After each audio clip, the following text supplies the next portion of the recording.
Assalamualaikum warahmatullahi wabarakatuh. Perkenankan saya ingin menjelaskan bagaimana cara belajar online dalam Microsoft Teams dengan menggunakan email biasa. Perlu diketahui bahwa Microsoft Teams itu kita gunakan dengan syarat kita harus punya akun Microsoft atau akun Office 365. Tapi kita dapat mengikutinya dengan menggunakan email biasa, tentu dengan mengikuti tutorial atau petunjuk-petunjuk yang ada di dalam video ini salah satunya. Baiklah, saya akan mulai untuk menjelaskan bagaimana cara belajar online di dalam Microsoft Teams ini. Pertama-tama, guru kita harus memasukkan dulu email yang kita miliki ke dalam kelas Microsoft Teams yang dia bangun atau yang dia buat. Setelah guru tersebut memasukkan kita di dalam kelasnya, maka kita sudah bisa menginstal aplikasi Microsoft Teams di dalam perangkat kita atau dalam ponsel kita.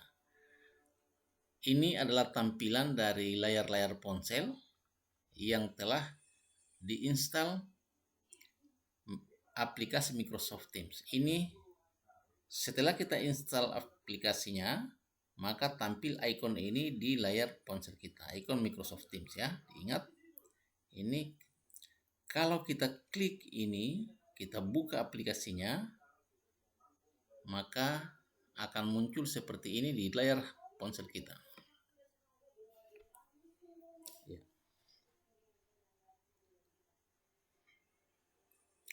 Namun sebelumnya perlu saya ingatkan bahwa setelah kita menginstal Microsoft Teams, jangan langsung dibuka dan jangan dulu membuat akun di dalam aplikasi tersebut, karena akan membuat kita tidak dapat masuk ke kelas karena kita bukanlah pemilik akun yang legal. Oke. Setelah kita klik, saya ulangi, setelah kita klik aplikasi di layar ponsel kita, maka akan tampilan seperti ini. Tampilan ini akan tampil. Kalau sudah tampil seperti ini, maka kita ketik email kita. Perlu diketahui bahwa email yang akan kita ketik di sini adalah email yang sudah kita setorkan kepada guru atau email yang sudah dimasukkan oleh guru ke dalam kelas yang dia bentuk. Jadi kita tidak boleh memasukkan email lain yang belum didaftarkan di dalam kelas oleh guru kita. Lanjut. Setelah kita ketik email kita di sini, maka kita klik masuk. Nah, setelah kita klik masuk akan tampil layar seperti ini. Ya. Layar ini akan tampil di layar. Perlu diketahui bahwa tampilan ini akan muncul apabila email kita sudah didaftarkan oleh guru di dalam kelas yang dia bentuk. Apabila email kita belum didaftar, maka tampilan ini tidak tampil seperti ini, tetapi kita diminta untuk memasukkan akun dan akun tersebut tidak akan bisa dipakai masuk karena dia bukanlah akun dari Microsoft. Oleh sebab itu harus didaftar dulu oleh guru supaya tampil ini. Nah, setelah tampil seperti ini, kita klik ini yang tulisan biru, yang huruf biru ini, dan dapatkan akun baru. Nah, di sini ada tulisan biru di sini, kita klik. Nah, setelah kita klik tulisan biru ini, akan kita dibawa ke layar ini, layar sebelah. Ini ya, akan muncul layar seperti ini. Nah, di layar seperti ini sudah langsung muncul email kita, kita langsung klik berikutnya. Ya, klik berikutnya. Setelah kita klik berikutnya, akan diminta untuk memasukkan sandi kita. Inilah sandi yang akan dipakai untuk masuk ke dalam aplikasi Microsoft Teams atau kelas belajar online dari Microsoft Teams. Jadi kita masukkan sandi kita di sini. Perlu saya jelaskan di sini bahwa sandi yang dipakai di dalam Microsoft Teams itu syaratnya ada 3.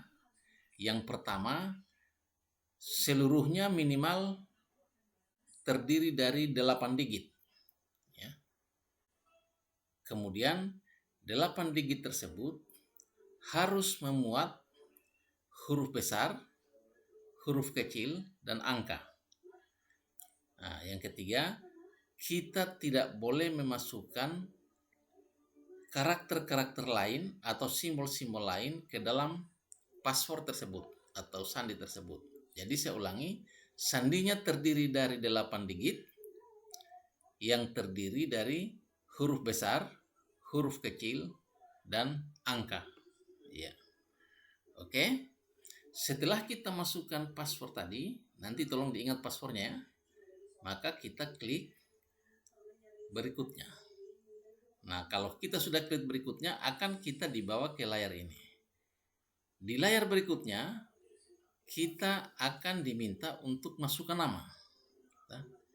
Nama depan di atas dan nama belakang di bawah. Setelah itu klik berikutnya. Nah, pada tampilan berikutnya akan muncul permintaan tanggal lahir kita. Yang pertama negara kita dulu, kita pilih negara Indonesia. Kemudian tanggal lahir kita lengkap dengan tahunnya semuanya. Kemudian kita klik lanjutkan. Nah, ya berikutnya ya.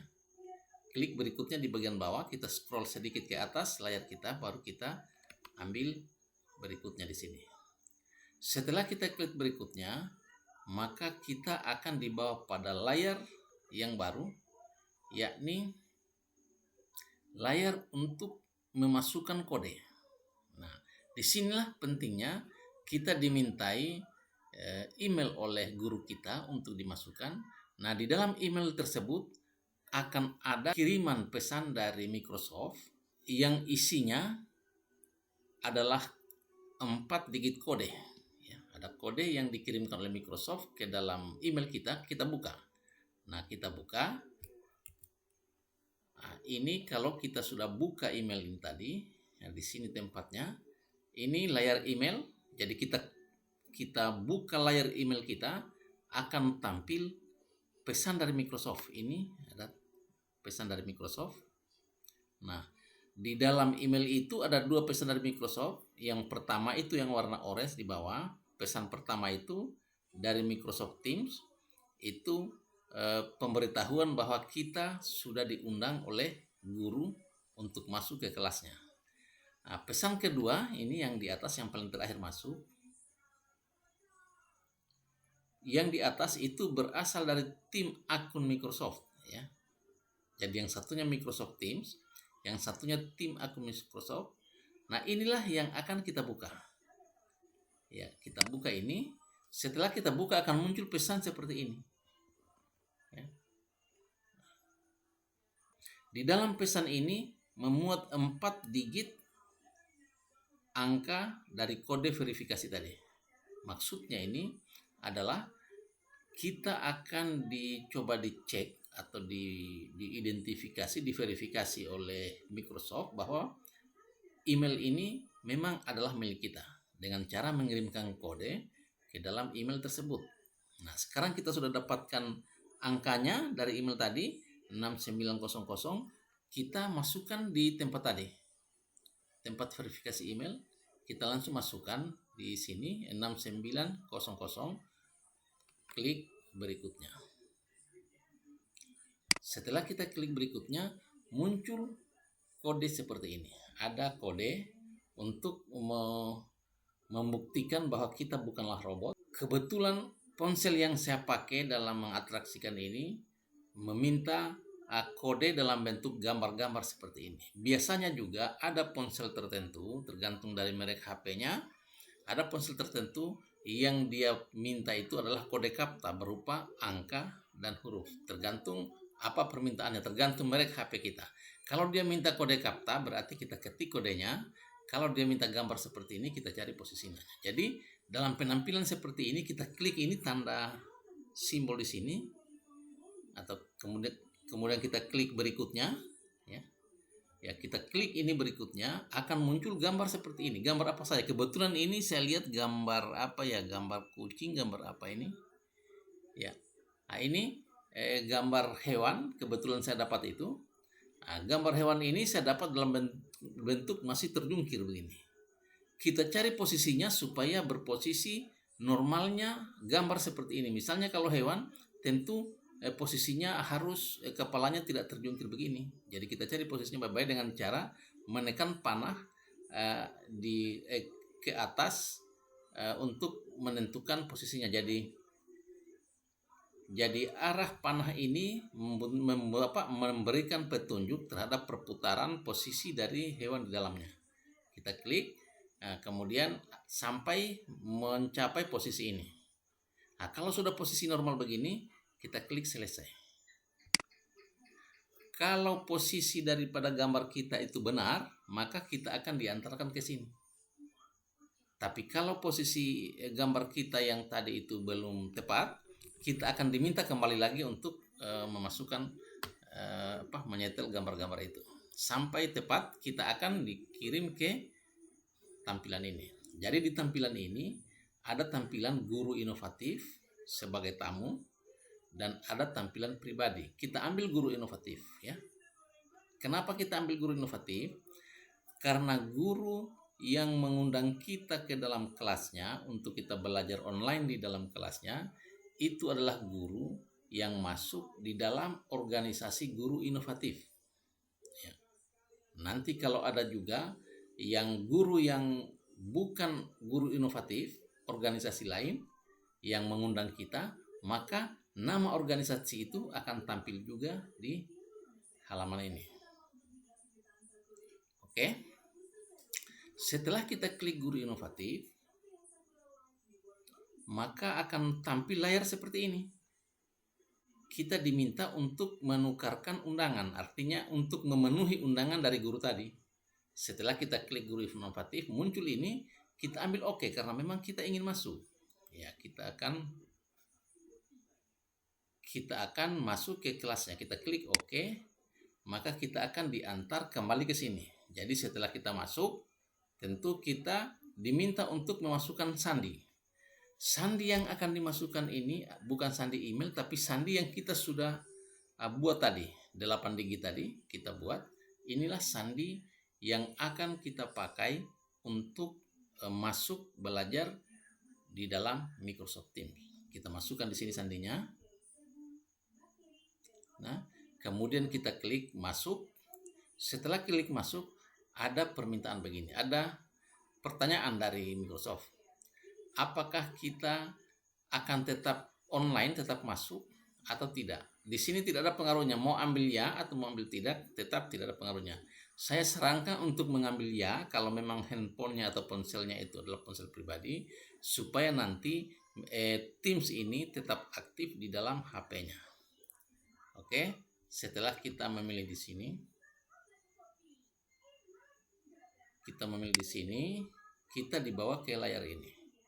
Layar permintaan izin, kita tinjau izin. Di sini kita ambil terima. Nah, ini kalau ponsel kita berbahasa Indonesia. Kalau berbahasa Inggris biasanya itu di sini tertulis accept. Ya. Sini. Setelah kita klik terima, kita akan dibawa pada layar ini yang di samping. Di layar ini kita ambil buka, jangan tolak. Pada ponsel-ponsel tertentu dengan merek tertentu, di sini biasanya ada tulisan allow atau izinkan. Kita ambil izinkan. Tapi umumnya kalau ponsel-ponsel baru sekarang dia pakai open atau buka di sini. Nah, setelah kita klik buka tadi, kita dibawa pada ini layar berwarna biru. Langsung saja kita ambil oke. Kemudian setelah kita ambil oke, kita akan dibawa pada layar ini. Di layar ini kita klik berikutnya, kemudian klik lagi satu kali berikutnya sampai muncul layar yang memuat di posisi berikutnya tadi tertulis mengerti dan sudah berwarna biru. Kita langsung klik saja. Nah, setelah kita klik tadi yang mengerti, kita sudah masuk di dalam kelas Teams. Ini sudah kelas Teams ini. Ini sudah masuk di dalam kelas, sudah berfungsi kita punya aplikasi Teams. Untuk mendapatkan kelas dari ibu guru atau dari bapak guru yang mengundang kita klik tim di bawahnya, ada Teams. Bila tombol Teams ini tidak ditemukan, berarti kita salah masuk. Kita tidak masuk di organisasi guru yang mengundang kita, atau kita tidak masuk di dalam guru inovatif di dalam tampilan yang saya presentasikan ini. Jadi kalau ada ini, setelah kita klik ini Teams ya, setelah kita klik Teams, maka tampilannya akan seperti ini. Muncul nama kelas dari guru kita. Nah, ini kelasnya PAI-BP 2122 KLS 7G SMPN 5. Inilah nama kelas dari guru yang mengundang kita. Nah, di sini di kelas ini kita klik umum. Setelah kita klik umum, muncul tampilan seperti ini di ponsel kita. Inilah tempat untuk mengirim pesan. Ini sudah ada pesan dari guru, ada juga siswa yang membalas pesan guru, berarti sudah ada siswa yang masuk sebelum kita, ada 2 orang. Nah, di sinilah tempat kita untuk belajar online. Nah, saya akan jelaskan fitur-fitur di dalam layar ini. Setelah kita klik umum tadi, di sini ada postingan. Postingan ini tempat berkirim-kirim seperti layaknya chat di WA biasa atau di Facebook atau di mana saja. Ini tempat berpesan-pesan. Jadi kalau kita bertanya kepada guru, kalau kita berkonsultasi atau kita saling menyapa dengan teman-teman, di sini di kolom postingan ini. Kemudian ada kolom file di samping postingan. Kolom file ini adalah tempat untuk mengupload file. Mungkin guru kita akan mengupload materi-materi pelajarannya melalui kolom file ini. Bisa saja dianggap ini sebagai perpustakaan online. Karena semua materi baik buku, pesan atau apa dari guru bisa disimpan di file ini. Kemudian ada lainnya. Di lainnya ini akan memuat kelas notebook. Kemudian di sini ada penilaian dan di sini juga ada tugas. Kalau kita buka, ya oke. Sampai di sini, oke. Kemudian kalau kita menyapa atau mengirim pesan di dalam kelas ini, di dalam postingan ini, kita klik ini tanda pulpen yang di dalam lingkaran biru, kita klik ini. Kalau kita klik ini akan kita dibawa ke sini. Akan muncul kursor kita di tempat terang ini yang putih ini. Di sinilah kita mengetik pesan kita. Kemudian kita klik tanda panah kanan seperti ini dan akan terkirim sebagai pesan yang bisa dibaca oleh anggota kelas lainnya, termasuk oleh guru. Ya, inilah tempat untuk chat. Nah, kemudian kenapa kita pakai aplikasi ini, bukan WhatsApp atau bukan yang lain-lain di dalam belajar? Aplikasi ini ada juga pesan-pesan kayak WhatsApp, tapi dahsyatnya itu adalah aplikasi ini bisa kita buka juga di perangkat lain. Ya, bisa kita pinjam HP-nya kakak kita, adik kita, atau ibu kita, ayah kita, tergantung yang mana yang sempat untuk kita gunakan. Sementara kalau di WhatsApp misalnya, di aplikasi-aplikasi seperti WhatsApp, itu hanya kita bisa belajar dengan ponsel tempat kita masuk di grupnya guru. Pada saat kita minjam ponsel lain, maka kita tidak dapat lagi melihat petunjuk-petunjuk atau pesan-pesan dari guru, termasuk dari teman-teman kita. Nah, ini postingan di sini, pesan-pesan di sini bisa kita buka di ponsel lain, bisa kita buka di bisa kita buka di laptop atau PC. Yang penting perangkat itu tersambung dengan internet. Dan satu hal lagi yang perlu diketahui bahwa email kita yang kita pakai mendaftar tadi dan password kita jangan kita lupa, sehingga dimanapun kita masuk di perangkat manapun dengan menggunakan akun itu, seluruh pesan-pesan di sini akan bisa kita dapatkan. Demikianlah yang bisa saya sampaikan. Mohon maaf atas segala kekurangan, mudah-mudahan ada manfaatnya. Billahi fisabilil haq fastabiqul khairat. Wassalamualaikum warahmatullahi wabarakatuh.